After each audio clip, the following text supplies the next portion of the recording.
Hi friends, welcome to our channel. நம்ம சேனல்ல ரொம்பவே கிறிஸ்பியான ஈவினிங் ஸ்நாக்ஸ் உருளைக்கிழங்கு வடை எப்படி செய்யலாம் பார்க்கலாம். அதுக்கு முன்னாடி நம்மளோட சேனலை ஃபர்ஸ்ட் டைம் பார்க்குறவங்க கீழே உள்ள சப்ஸ்கிரைப் பட்டனை கிளிக் பண்ணிக்கோங்க. பக்கத்தில் உள்ள பெல் ஐகானை கிளிக் பண்ணிக்கோங்க. வாங்க வீடியோக்குள்ளே போகலாம். நாங்கள் இன்றைக்கி 4 உருளைக்கிழங்கு எடுத்து வச்சுருக்கோம். இப்போ இதை தொலி நீக்கி எடுத்துக்கலாம். பாருங்கள் ஃப்ரெண்ட்ஸ், நம்ம 4 உருளைக்கிழங்குமே தொலி நீக்கி எடுத்தாச்சு. இப்போ இதை துருவி எடுத்துக்க போகிறோம். நம்ம பெரிய பல்லை வச்சு துருவி எடுத்துக்கலாம், ரொம்ப குட்டியாலாம் வேண்டாம். இந்த மாதிரி பெரிய பல்லை வச்சு நம்ம 4 உருளைக்கிழங்குமே துருவி எடுத்துக்கலாம். பாருங்கள் ஃப்ரெண்ட்ஸ், நம்ம துருவி எடுத்தாச்சு. இப்போ இதை நல்லா வாஷ் பண்ணிவிட்டு நம்ம வேறு பாத்திரத்துக்கு மாற்றி எடுத்துக்க போகிறோம்.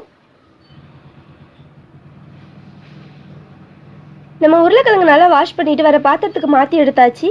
இப்போ இதில் 2 பச்சை மிளகா அது நல்லா குட்டி குட்டியாக கட் பண்ணி வச்சுருக்கோம், அதையும் இதில் சேர்த்துக்கலாம். கொஞ்சமாக மல்லி எல்லாம் குட்டி குட்டியாக கட் பண்ணது அதையும் இதில் சேர்த்துக்கலாம். 2 ஸ்பூன் கார்ன்ஃப்ளவர் மாவு அது இதில் சேர்த்துக்க போகிறோம். 2 ஸ்பூன் அரிசி மாவு அது இதில் சேர்த்துக்க போகிறோம். உப்பு தேவையான அளவு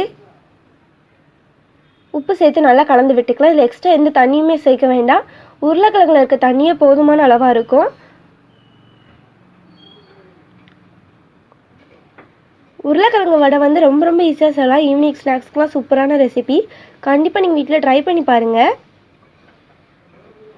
குழந்தைங்க எல்லாருக்குமே ரொம்ப பிடிக்கும். பாருங்கள் ஃப்ரெண்ட்ஸ், நம்மளோட மாவு சூப்பராக ரெடி பண்ணி எடுத்தாச்சு. இப்போ இதை ஒரு மூடி போட்டு மூடி வைக்கலாம். 10 நிமிஷம் இது அப்படியே இருக்கட்டும். 10 நிமிஷம் ஆயிடுச்சு, ஓப்பன் பண்ணி பார்க்கலாம். பாருங்கள் ஃப்ரெண்ட்ஸ், நம்மளோட மாவு சூப்பராக ரெடி ஆயிடுச்சு. இப்போ இதை எண்ணெயில் ஃப்ரை பண்ணி எடுத்துக்கலாம்.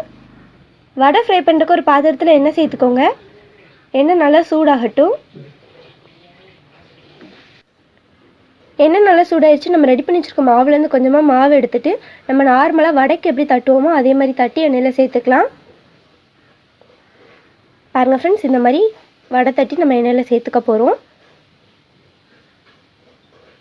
ஸ்டவ்வை வந்து லோ ஃப்ளேமில் வச்சுட்டு இதை சேர்த்துக்கோங்க. இது நல்லா கோல்டன் ப்ரௌனாக நம்ம ஃப்ரை பண்ணி எடுத்துக்கலாம்.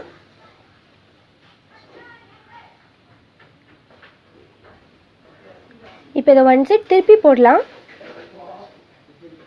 பாருங்கள் ஃப்ரெண்ட்ஸ், கலர் பார்க்கவே சூப்பராக இருக்குது. இதே மாதிரி அந்த சைடு சூப்பரான கலர்லாம் மாறி வரட்டும்.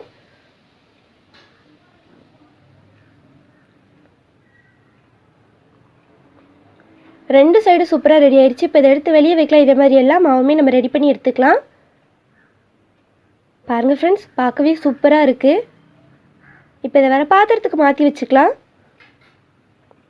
பாருங்கள் ஃப்ரெண்ட்ஸ், நம்மளோட உருளைக்கிழங்கு வடை எந்தளவுக்கு சூப்பராக ரெடி ஆயிடுச்சுன்னு. ரொம்ப ஈஸியாக செய்யலாம். டேஸ்ட்டும் சூப்பராக இருக்கும். இதுக்கு சைடிஷாக கெச்சப் மட்டுமே போதும். கண்டிப்பாக நீங்கள் வீட்டில் ட்ரை பண்ணி பாருங்கள். இந்த வீடியோ உங்களுக்கு பிடிச்சிருந்தா தாயமார் சமையலுக்கு சப்ஸ்கிரைப் பண்ணுங்கள், லைக் பண்ணுங்கள், ஷேர் பண்ணுங்கள், கமெண்ட் பண்ணுங்கள். தேங்க்யூ.